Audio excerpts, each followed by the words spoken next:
Ona thengia ya itura ria Maella kaunti-ini ya Naikuru gukorwo riri itura rina bothi na magetha mebemba-ini, nyingi cia irio ici ciuragira migunda-ini ya Arimi aya kumana na guthuka kwa barabara cia gicigo giki. Ona kuri uguo riu undu uyu ukirie gukinya muthia kumana na ikinya ria thirikari ria kwanirira waki wa barabara ya kilomita 40 iria yumite Kongoni nginyagia Maella.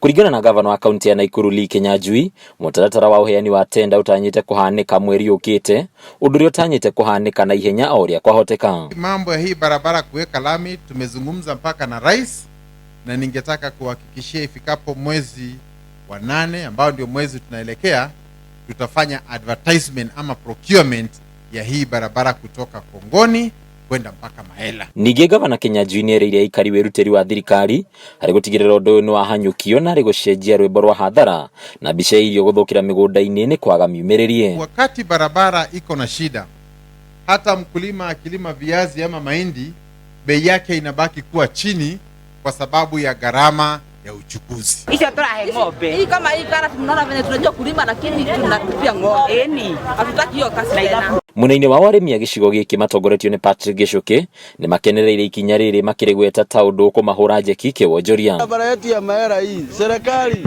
tushughulikieni, mtuwekee lami. Msitudanganye ati mnaweka na mweki. Hii round tuwekeeni. Mmetudanganya miaka mingi sana.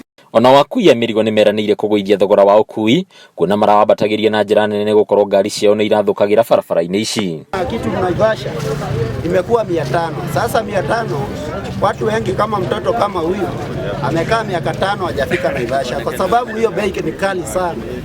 Mama atampe chakula ama atampeleka Naivasha. Riu Aikari ya momite na mwihoko wa gukinyanira kwa waki uyu makiuria ria makuheo kandarathi kwaga kugonderera wira-ini wao. Handu-ini ha Kameme TV ritwa riakwa ni Bataro wa Mwangi.